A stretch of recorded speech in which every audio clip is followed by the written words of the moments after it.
सांस नहीं आ रही। पानी, थोड़ा सा पानी। दरवाजा खोलो।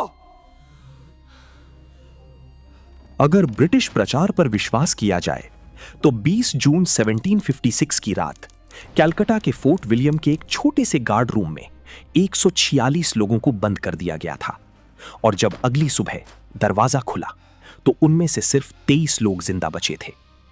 इतिहास ने इस घटना को नाम दिया ब्लैक होल ऑफ कलकत्ता। लेकिन अगर यह कहानी इतनी ही स्पष्ट थी तो लगभग 270 साल बाद भी इतिहासकार इस पर सहमत क्यों नहीं है?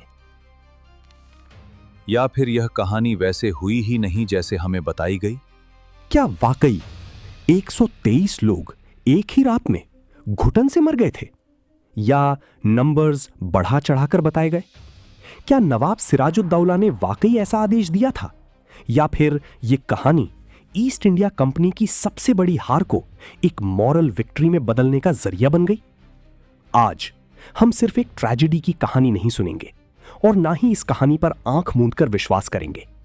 हम आज इसके एविडेंस ढूंढेंगे, सवालों के जवाब तलाशेंगे और जानने की कोशिश करेंगे कि उस रात आखिर सच में हुआ क्या था। यही है ब्लैक होल ऑफ कलकत्ता की असली सच्चाई।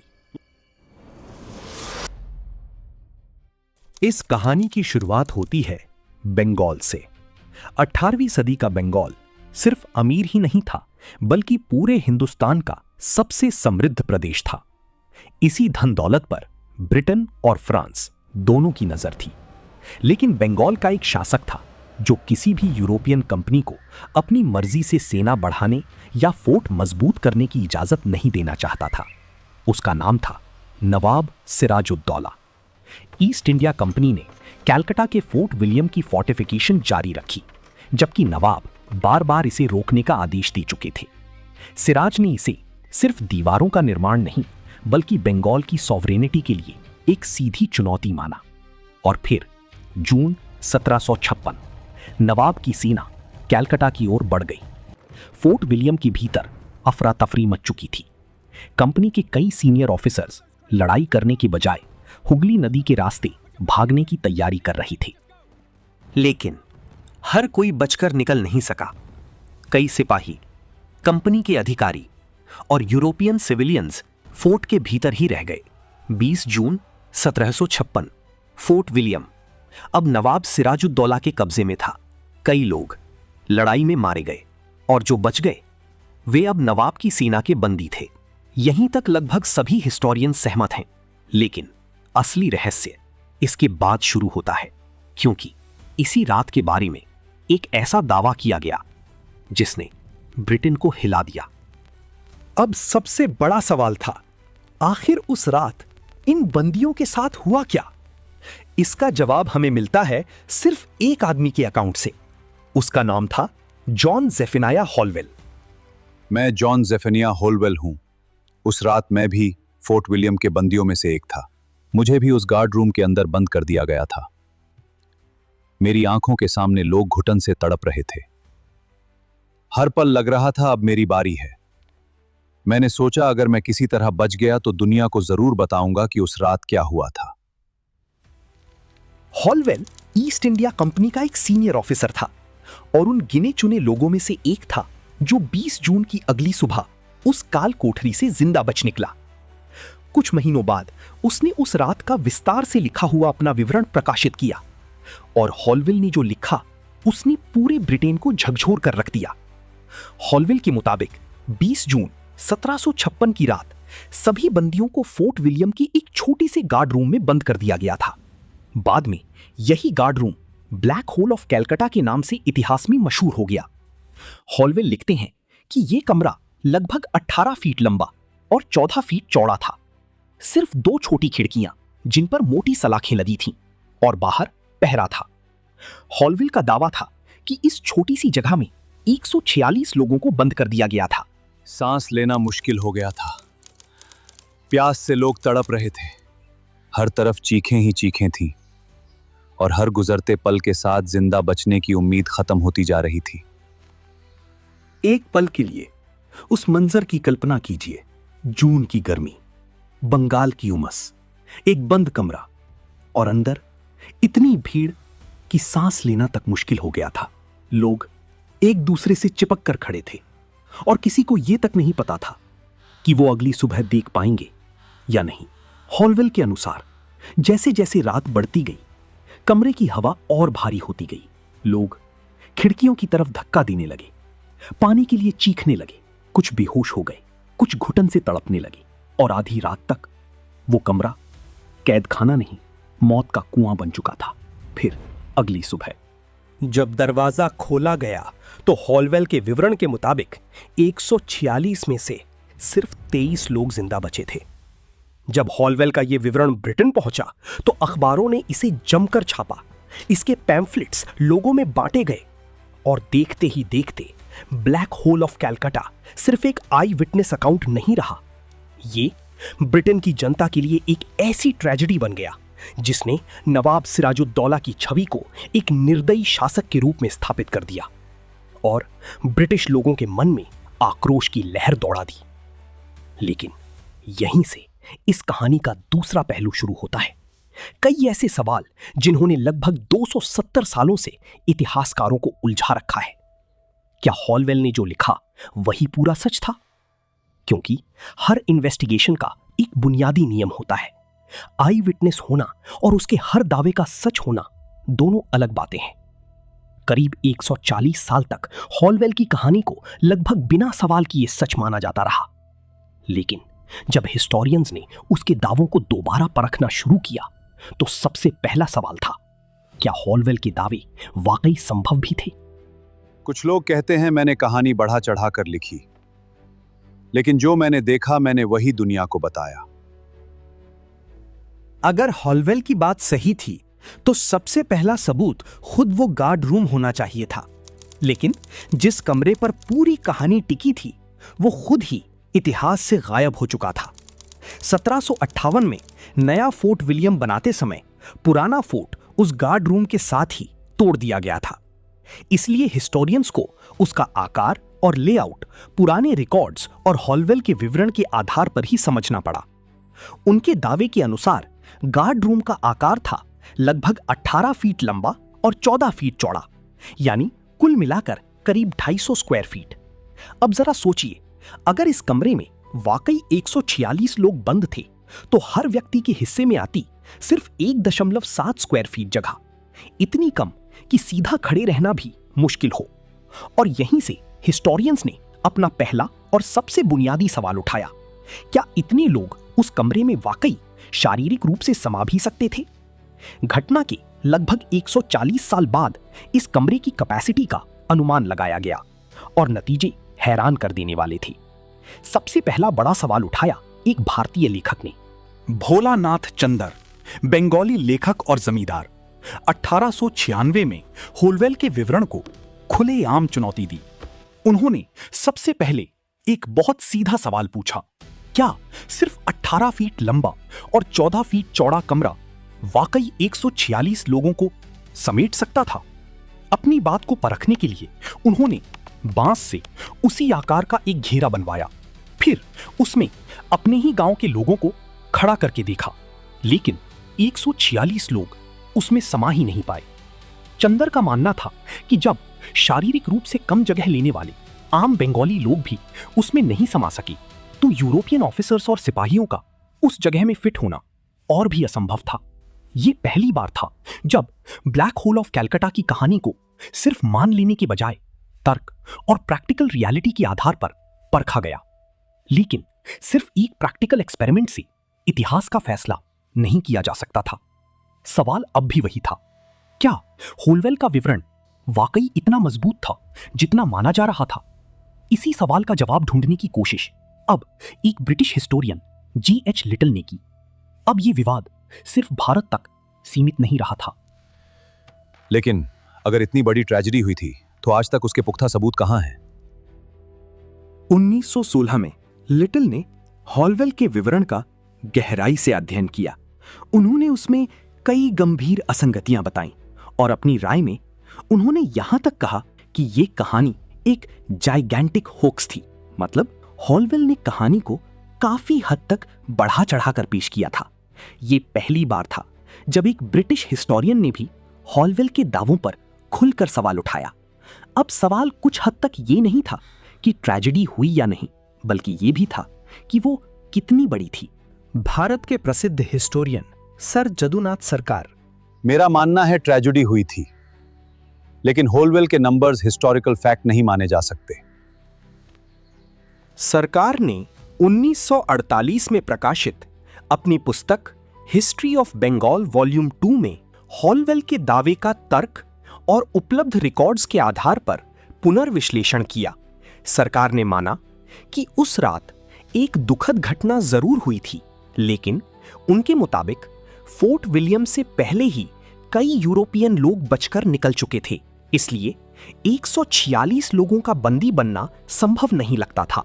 उनका अनुमान था कि उस कमरे में शायद 60 के आसपास लोग ही थे, क्योंकि 18 बाई 14 फीट के कमरे में 146 लोगों का समाना शारीरिक रूप से असंभव था। लेकिन अगर ये पहला सवाल था, तो दूसरा सवाल उससे भी ज्यादा हैरान करने वाला था।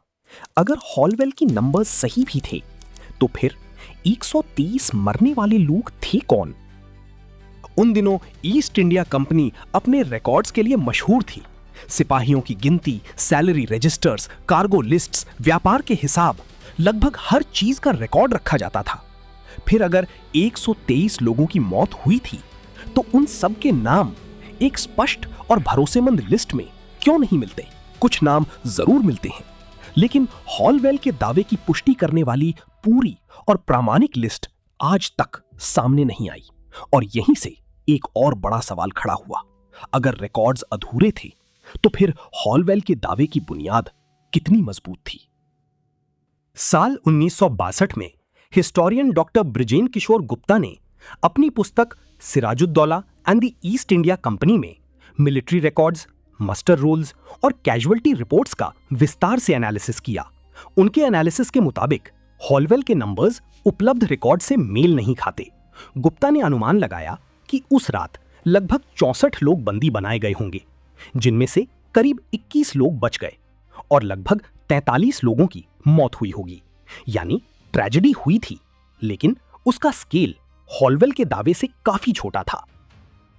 सर जदुनाथ सरकार का भी यही मानना था कि उस अफरा तफरी में कई मौतों का सही हिसाब नहीं रखा जा सका। इसी वजह से लड़ाई में हुई अनेक मौतों को भी बाद में ब्लैक होल ऑफ कैलकाटा की कहानी के साथ जोड़ दिया गया। लेकिन अगर नंबर्स ही विवादित थे, तो क्या हॉलवेल का दावा अकेला ही इस कहानी का आधार था, या फिर उस दौर के दूसरे कंटेम्पररी रिकॉर्ड्स भी इसी कहानी की पुष्टि करते थे?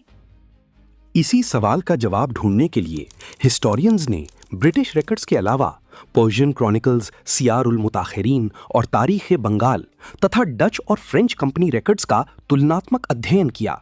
फोर्ट विलियम के पतन का जिक्र लगभग हर जगह मिलता है, लेकिन हॉलवेल के अकाउंट जैसी उतनी ही डिटेल, उतनी ही नंबर्स और उतनी ही भयावह तस्वीर दूसरे सोर्सेज में नजर नहीं आती। कहीं नंबर्स अलग हैं, कहीं घटना का सिर्फ संक्षिप्त उल्लेख मिलता है और कुछ रिकॉर्ड्स इस बारे में लगभग खामोश हैं। पर ध्यान रहे, किसी सोर्स का चुप रहना यह साबित नहीं करता कि घटना हुई ही नहीं। लेकिन जब इतना बड़ा दावा मुख्य रूप से सिर्फ एक आई विटनेस अकाउंट पर टिका हो, तो उसकी जांच और भी जरूरी हो जाती है। और इसी जांच के दौरान एक और भी बड़ा सवाल सामने आया।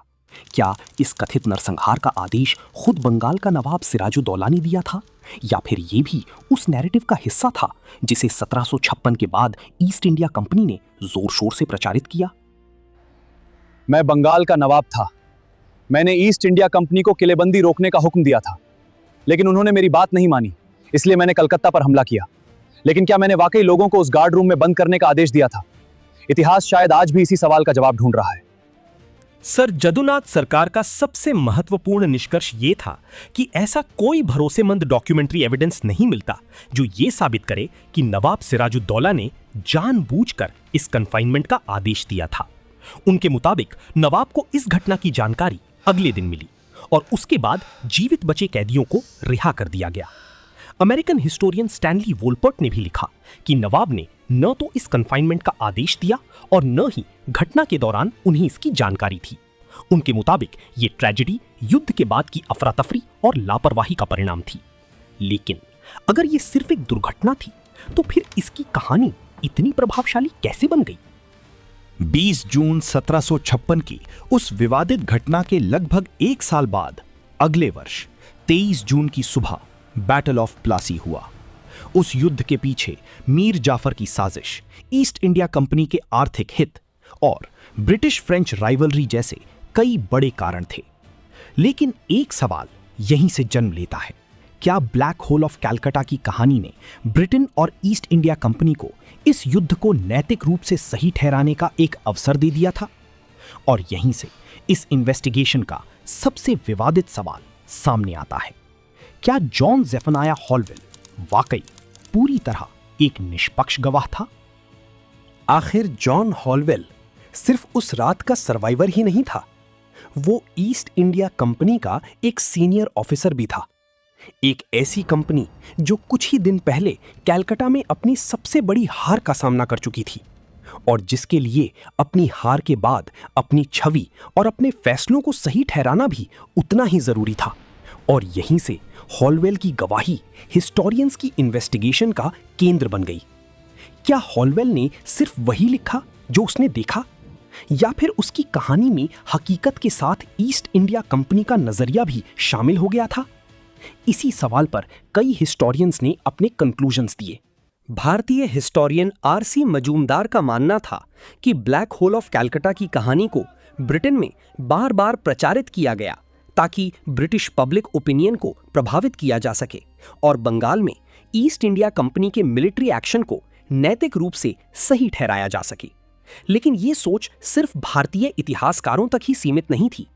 Thomas George Percival Spear British historian होने के बावजूद पर्सिवल स्पीयर ने अपनी किताब Master of Bengal Clive and his India में लिखा कि ब्लैक होल ऑफ कैलकाटा की घटना के तुरंत बाद इस कहानी का ब्रिटेन में जोर शोर से प्रचार किया गया और देखते ही देखते ये सिर्फ एक ट्रेजेडी नहीं रही बल्कि रॉबर्ट क्लाइव के मिलिट्री एक्शन को नैतिक समर्थन देने वाला एक शक्तिशाली नैरेटिव बन गई।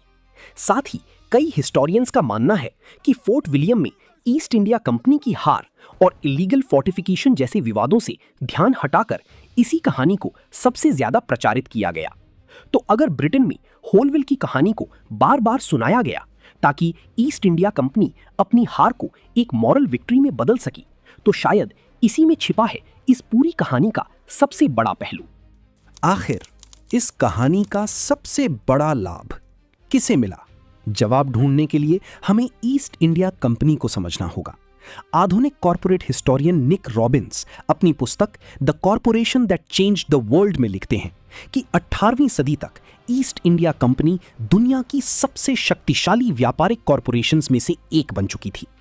कपास, रेशम, नील, शोरा, चाय और बाद में अफीम जैसे महत्वपूर्ण व्यापार पर कंपनी का गहरा प्रभाव था। लेकिन उसकी असली ताकत सिर्फ व्यापार नहीं थी। ब्रिटिश क्राउन द्वारा दिया गया स्टेट बैक्ड मोनोपोली कंपनी को असाधारण आर्थिक और राजनीतिक शक्ति दे चुका था। और बात सिर्फ यहीं तक सीमित नहीं थी। हिस्टोरियन विलियम डेलरिम्पल अपनी किताब the एनर्की the relentless rise of the East India Company में लिखते हैं कि 1799 तक ईस्ट इंडिया कंपनी के पास 2 लाख से अधिक सिपाहियों की प्राइवेट आर्मी थी। हैरानी की बात यह है, ये सेना उस दौर की ब्रिटिश आर्मी से भी लगभग दोगुनी थी। यानी एक व्यापारिक कंपनी धीरे धीरे एक साम्राज्य में बदल चुकी थी। और याद रखिए, ईस्ट इंडिया कंपनी सिर्फ एक स्टेट बैक्ड ट्रेडिंग कंपनी या प्राइवेट आर्मी ही नहीं थी, ये ब्रिटेन की एक profit driven joint stock corporation भी थी जिसके हजारों शेयर होल्डर्स थे। कंपनी का भविष्य सिर्फ बंगाल के व्यापार पर नहीं बल्कि ब्रिटेन की जनता और इन्वेस्टर्स के भरोसे पर भी टिका हुआ था। जून 1756 में कलकत्ता का गिरना ईस्ट इंडिया कंपनी के लिए सिर्फ एक मिलिट्री हार नहीं था, ये उसकी रेप्यूटेशन और शेयर होल्डर्स के भरोसे पर भी एक बड़ा झटका था। लेकिन फिर पूरी चर्चा का केंद्र बदलने लगा। कुछ ही समय बाद ब्रिटेन पहुंचता है जॉन हॉलवेल का विवरण। लंदन में खबर आई है, कलकत्ता खो दिया गया है, हमारा व्यापार और हमारी पूंजी खतरे में थी। फिर होलवेल का विवरण आया। उस रात की कहानी ने इस हार को बदले और न्याय की पुकार बना दिया। देखते ही देखते ये कहानी पूरे ब्रिटेन में आग की तरह फैल गई और यहीं से कहानी का नैरेटिव बदलने लगा।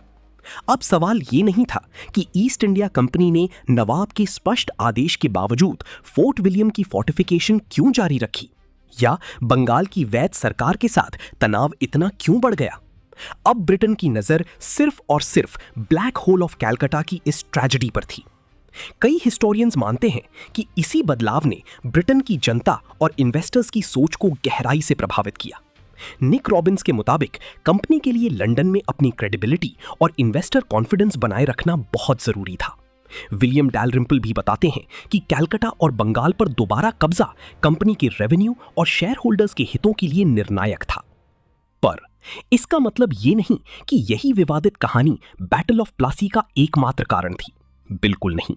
लेकिन ज्यादातर हिस्टोरियंस का मानना है कि इसी कहानी ने ब्रिटेन में ईस्ट इंडिया कंपनी के मिलिट्री एक्शन को नैतिक समर्थन दिलाने में महत्वपूर्ण भूमिका निभाई।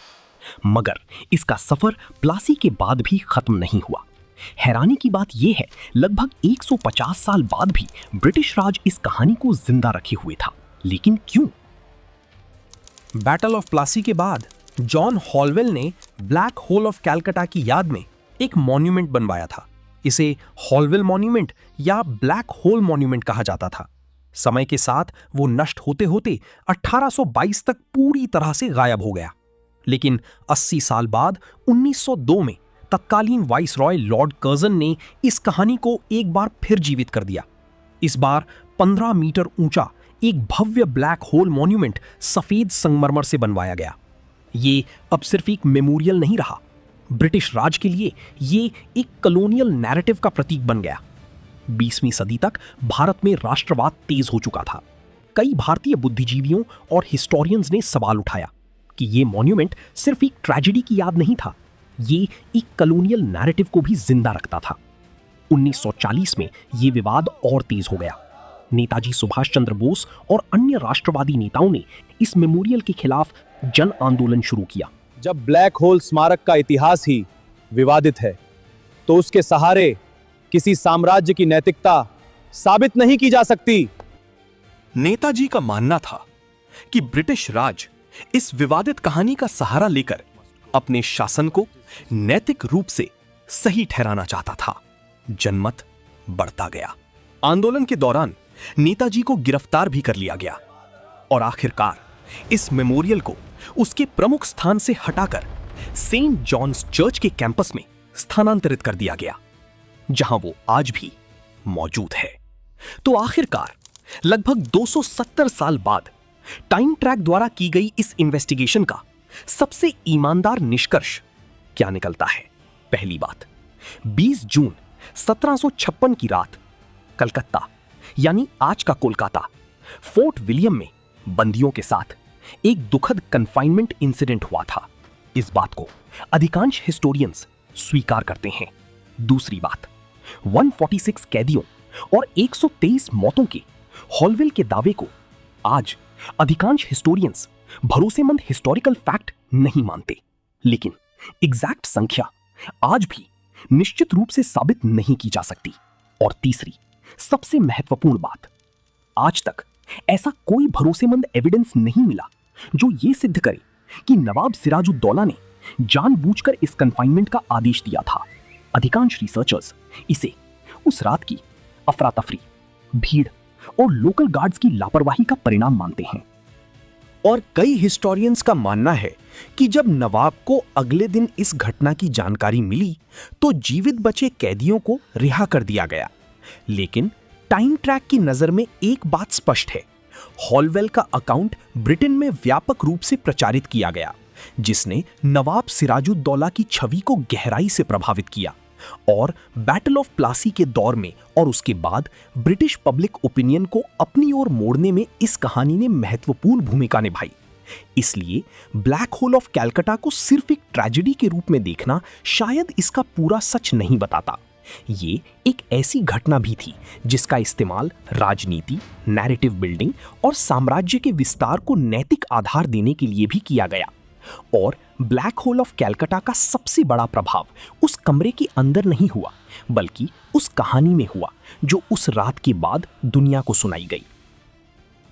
इसीलिए ये विवादित घटना सिर्फ एक हिस्टोरिकल इंसिडेंट नहीं है, ये इस बात का सबसे बड़ा उदाहरण है कि कभी-कभी इतिहास की दिशा सिर्फ घटनाएं तय नहीं करती, उन घटनाओं की कहानी कैसे लिखी और सुनाई जाती है ये भी उतनी ही महत्वपूर्ण होती है।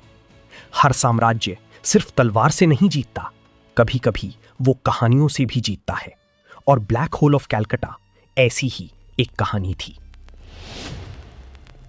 और इसीलिए इतिहास सिर्फ पढ़ा नहीं जाता, उसे परखा भी जाता है। अगर आपको ये रिसर्च बेस्ड डॉक्यूमेंट्री पसंद आई हो तो वीडियो को लाइक जरूर कीजिए और कमेंट्स में अपनी राय और फीडबैक जरूर लिखिए। आपके सुझाव ही टाइम ट्रैक को और बेहतर बनाते हैं। और अगर आप इतिहास को सिर्फ घटनाओं की तरह नहीं बल्कि राजनीति, नैरेटिव और पावर के नजरिए से समझना चाहते हैं तो टाइम ट्रैक को सब्सक्राइब कीजिए। मैं हूं तपश और ये था टाइम ट्रैक।